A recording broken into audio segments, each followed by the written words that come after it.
आता निवृत्त कर्मचाऱ्यांना मिळणार संधीचा लाभ.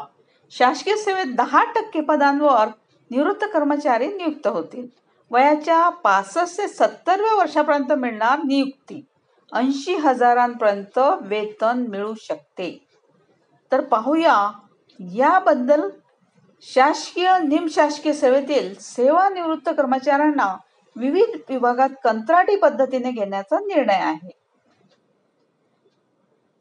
सरकारी कार्यालये तसेच आस्थापनात अधिकाऱ्यांच्या एकूण पदांच्या 10% पदांवर निवृत्त कर्मचाऱ्यांची नियुक्ती करण्यात येणार आहे.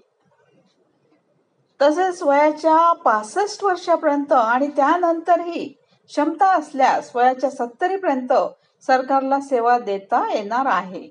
तर वेतनाची तरतूद किती आहे यामध्ये पाहूया. तर कर्मचाऱ्यांना 80,000पर्यंत वेतन देण्याची तरतूद सरकारकडून करण्यात आली आहे.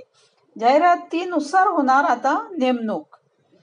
सेवानिवृत्त अधिकाऱ्यांच्या नियुक्तीसाठी सामान्य प्रशासन विभागाकडून जाहिरात काढण्यात येणार आहे. या जाहिरातीत नेमण्यात येणारा एकूण संख्या, कामाचे स्वरूप, मंजूर वेतन याचा उल्लेख करण्यात येणार आहे. अर्ज मागविल्यानंतर संबंधित सेवांवर निवृत्त कर्मचाऱ्यांची नेमणूक करण्यात येणार आहे. 1 वर्षाचा प्राथमिक करार करून दरवर्षी आवश्यकतेनुसार हा करार वाढविला जाणार आहे. आता शारीरिक क्षमता म्हणजे किती, काय क्षमतेचा क्रायटेरिया असेल ते आपण पाहूया.